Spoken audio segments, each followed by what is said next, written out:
Salut tout le monde, comment ça va? C'est Pierre de Kebellissimo.fr. Bon alors j'espère que vous avez passé un joyeux Noël, que tout s'est bien passé, que vous avez bien pu profiter de votre famille. Aujourd'hui on va parler du rasoir, de la tondeuse à barbe Durablade de Remington. Alors vous êtes vraiment super nombreux à m'avoir demandé le test sur les réseaux sociaux ou par message privé, pardon. Donc voilà le test, on va faire le test, je vais tester ça et bien sûr je vais le comparer à ses concurrents directs qui sont le OneBlade classique et le OneBlade Pro. Alors pour structurer un peu ce test, j'ai décidé de mettre une note sur 10 sur vraiment les caractéristiques qu'il y a sur le papier sur ces appareils et une note sur 10 qui sera vraiment mon avis par rapport à mon test. Donc voilà, ça fera une note sur 20. Alors sur 10, j'ai choisi de noter le design sur 1 point, les hauteurs de coupe sur 2 points, la durabilité sur 2 points, l'autonomie sur 2 points, si l'appareil est waterproof ou non sur 1 point, et enfin le prix. Donc voilà, il y a 6 critères, ça va faire une note sur 10, et après j'ajouterai ma note sur 10 par rapport à mon avis, et on aura une petite note sur 20 qui pourra vous aider à choisir le bon modèle. Alors, on va partir sur le design. Je vais me décaler pour bien vous montrer à quoi ça ressemble. Donc voilà à quoi ressemble la Remington Durablade. Niveau design, j'aime pas trop. C'est dans le même style que le OneBlade, un peu flashy, ça fait un peu cheap quoi pour moi. Après, je préfère quand même le OneBlade parce que franchement, la tête les lames de la Durablade me font un peu flipper. Ça fait un peu tondeuse, un peu sécateur quoi. Ça me fait, je sais pas, c'est chelou, ça me fait un peu flipper. Mais dans tous les cas, le gagnant là de cette catégorie, c'est le OneBlade Pro qui est beaucoup plus joli pour moi. Donc voilà, j'ai mis 1 point au OneBlade Pro et les autres je leur ai mis 0. Ensuite, hauteur de coupe. Donc le Durablade il est livré avec 4 sabots, donc vous pouvez avoir les hauteurs de coupe de 1, 2, 4 et 6 mm. En plus bien sûr de 100 sabots qui est à peu près à 0,2 mm je crois. Pour le Philips OneBlade classique c'est pareil, c'est des sabots qui viennent se clipser dessus. Donc là on peut avoir un sabot de 1, 3 et 5 mm. Et enfin pour le OneBlade Pro, là on a carrément 14 hauteurs de coupe grâce à un sabot qui est totalement réglable avec une molette. Donc il y a juste à clipser. Et vous avez 14 hauteurs de coupe. Donc la première c'est sans sabot, c'est 0 mm. Et ensuite ça va de 0,4 à 10 mm. Ensuite la durabilité. Alors là le gagnant c'est le Durablade, d'où son nom, Durablade. Le gros défaut des OneBlade, c'est qu'il faut changer la lame tous les 4 mois à peu près. Donc voilà, c'est des lames jetables entre parenthèses et il faut les jeter tous les 4 mois, il faut les changer. Donc là vraiment le point est gagné par le Durablade parce que c'est les lames à vie quoi. Tant que l'appareil fonctionne, les lames c'est ok quoi. Dans la durabilité, je voulais également ajouter la garantie 5 ans, voire 1 an de plus, 6 ans si vous l'enregistrez sur le site de Remington. Et c'est garanti 2 ans pour les OneBlade. Donc là j'ai mis 2 points pour le Durablade et 1 point sur 2 pour les OneBlade. Ensuite, autonomie. Alors là le Durablade on est à 60 minutes d'autonomie pour 4 heures de charge. On a un chargeur, hop. Voilà le chargeur, donc c'est un chargeur USB, enfin classique secteur, et qui peut se transformer en chargeur USB. Franchement ça c'est pas mal, surtout si vous êtes en voyage. Hop, vous le branchez sur l'ordi, ou si vous avez oublié le chargeur, vous le branchez sur le chargeur du téléphone, quoi. Donc vous allez pouvoir recharger votre Durablade. Le OneBlade classique, il a un chargeur classique bidon secteur, on branche là-dessus. Tous les trois sont waterproof, donc vous pouvez pas les utiliser sur secteur vous pouvez pas les utiliser branchés, quoi. Et le OneBlade classique, bien classe, petite station de recharge.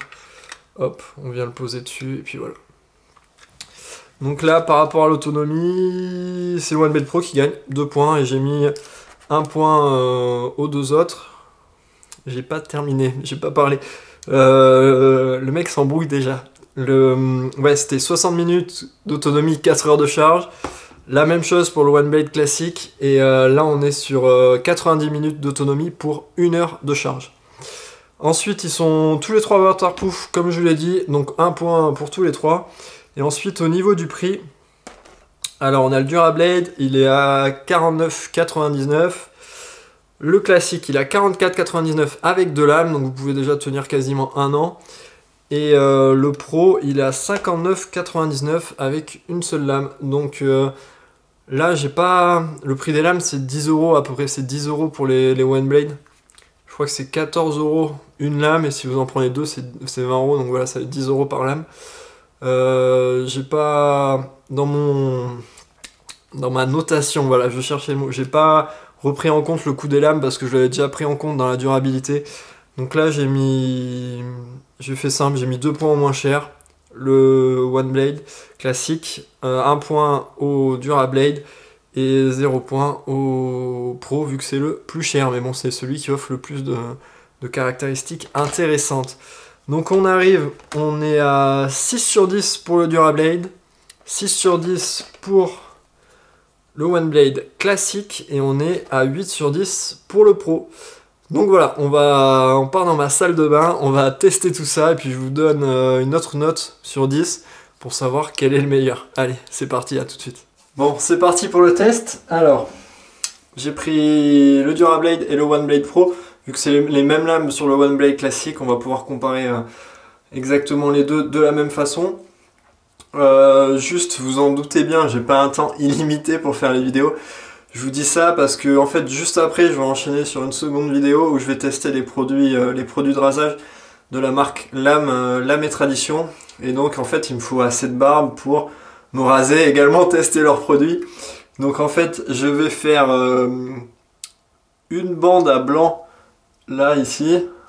Je vais faire une bande à blanc avec de l'autre côté. Et le reste, je testerai avec des sabots de 1 ou 2 mm. Comme ça, juste après, je pourrai enchaîner sur la vidéo sur les produits de rasage Lame et Tradition. Voilà, c'est ça que je voulais vous dire.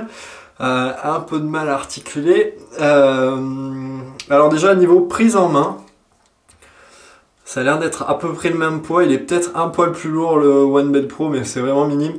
C'est juste qu'ils sont pas équilibrés pareil. Et franchement, à la maniabilité, je préfère le Durablade, quoi. Il est plus ergonomique. Et je sais pas, niveau... Là, le poids est vraiment super haut sur le One Blade. Alors que là, il est plutôt vers le bas. Et donc, c'est plus maniable. Comme ça, là, en le prenant dans les mains, le Durablade semble beaucoup plus maniable. Ensuite, niveau bruit. Alors, le niveau bruit... Putain, j'ai du mal aujourd'hui. Le Durablade. Ça va, ça fait pas beaucoup de bruit. Il en fait plus le One Blade.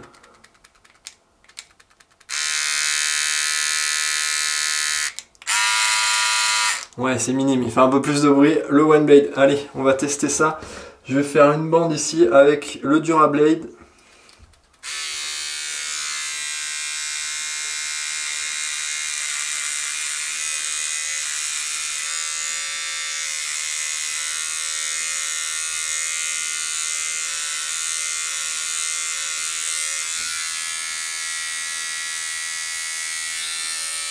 En tout cas, la tête de rasage est super large en fait.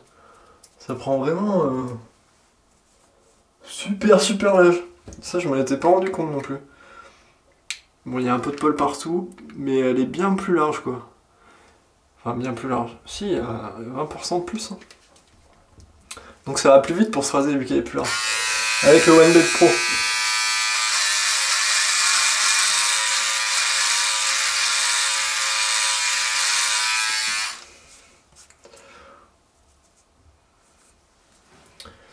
Alors voilà la comparaison. J'ai l'impression... C'est minime, hein, mais... Je vais passer le One Blade Pro sur l'endroit où j'ai passé le Durablade parce que j'ai l'impression que le One Blade Pro taille un peu plus, on va voir.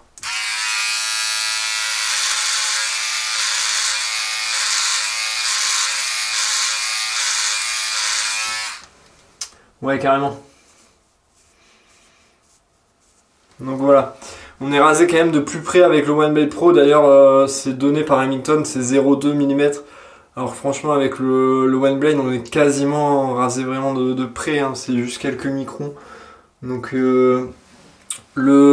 ça rase déjà d'assez près. Hein. Visuellement, vous serez rasé de près. Mais je trouve que le One Blade Pro rase de plus près que le Durablade. Ensuite, niveau sensation, j'avais peur que ça fasse un peu tronçonneuse et tout, mais non, c'est doux. Pour l'instant, c'est doux, il n'y a pas de souci. Je vais mettre les sabots et je vais continuer, comme ça, ça me garde un peu de matière pour utiliser, pour tester les produits Lame et Tradition. Les sabots, donc voilà à quoi ça ressemble. 1 mm. Je vais mettre 2. Je sais pas si je peux faire 1 avec ça. Si je peux faire 1 des deux côtés, moi je vais faire 1. Tac, voilà commencer avec le sabot.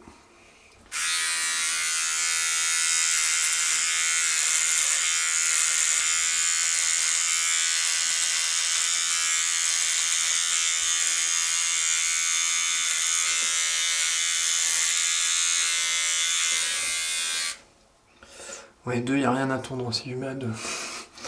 On va mettre 1. Tac, 1.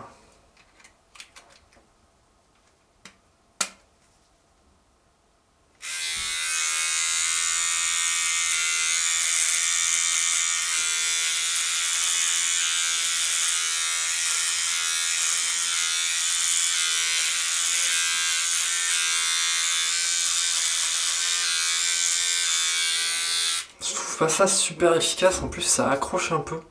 Je vais tester, je vais comparer avec le One Blade. Donc 1 mm également.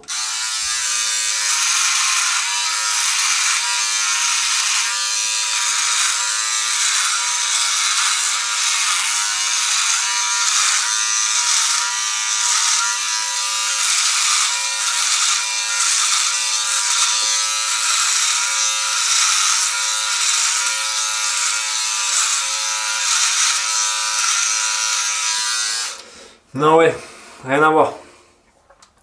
Beaucoup plus... Je sais pas, beaucoup mieux quoi. Tout simplement beaucoup mieux le One Blade. C'est vraiment... ça accroche pas, ça va tout seul, c'est puissant, c'est... Je sais pas, j'arriverai pas à vous dire exactement ce qui va pas. Ça accroche trop en fait, ça... genre j'ai les poils qui ont été tirés. J'étais pas serein, j'allais petit à petit, alors que là avec le One Blade tu réfléchis pas. Donc voilà, vraiment à nouveau sur ce test, je préfère le One Blade. De toute façon à chaque fois je le dis, c'est ma tondeuse préférée. Mais là vraiment je préfère le One Blade, pas de loin mais si je le préfère. Je me rappelle plus trop des notes, je crois que j'avais mis 6 sur 10, j'ai pas repris la feuille avec moi. J'avais mis 6 sur 10 pour les deux, pour One Blade classique et Durablade, et le Pro j'avais mis 8 sur 10. Mais là, par rapport à moi, à tout ce que j'ai pu tester, je lui mets... Voilà, on peut toujours faire mieux, mais actuellement, ce que j'ai pu tester, je lui mets 10, c'est ce que j'ai pu tester de mieux. Donc ça lui fait 18 sur 20. C'est les mêmes là, mais franchement c'est exactement pareil pour le One Blade classique, donc ça lui fait 16 sur 20. Donc voilà, 16 et 18 sur 20 pour les One Blade. Et le Durablade, par rapport à ça, c'est pas mal, hein, parce qu'il n'y a pas beaucoup d'autres concurrents, quoi. Je lui mettrais peut-être 5 ou 6, donc ça ferait 12 sur 20. Donc voilà, vraiment, je préfère le Philips One Blade, il n'y a pas besoin d'aller plus loin. C'est vraiment génial, ça rase de super près. Vous mettez le sabot, c'est puissant, c'est doux, il n'y a aucun souci. Voilà, il y a la technologie One Blade, il n'y a quasiment pas d'irritation, il n'y a pas de danger de se couper, enfin voilà. Pas vraiment si vous y allez comme un porc, hein, faut rester sensé, hein, les mecs, essayez pas de faire n'importe quoi. Donc voilà, c'est la fin de cette vidéo, je vais enchaîner rapido sur l'autre, sur celle des produits de rasage Lame et Tradition. J'espère qu'elle vous a plu. Je vous mets tous les liens dans la description pour acheter ces produits. Je vous mets également un lien vers mon site internet kebellissimo.fr pour voir les meilleures tondeuses à barbe que j'ai pu tester. Et il y a également tous les meilleurs produits barbe et rasage que j'ai pu tester. Et également vous pouvez vous abonner à ma newsletter pour recevoir mon top 11 des meilleurs produits, mais ceux vraiment que je préfère dans chaque catégorie, genre tondeuse à barbe, rasoir, peigne à barbe, brosse, huile, etc., savon de rasage et tout. Le lien, il y a un petit lien dans la description, il suffit de cliquer dessus pour me donner votre adresse email pour que je puisse vous envoyer tout ça, et ensuite vous recevrez un mail tous les mardis de ma part tous les mardis à 20 h avec un conseil barbe ou rasage en fonction de ce que j'ai envie de faire, de vous envoyer la semaine, enfin le lundi ou le mardi soir quand j'écris ça. Et j'espère que cette vidéo vous a plu. Si c'est le cas, n'hésitez pas à lâcher un petit pouce bleu et à vous abonner. Et on se retrouve, ça va sortir jeudi cette vidéo, sûrement mais lundi 1er pour le petit challenge. Allez, ciao, à plus, portez-vous bien les mecs.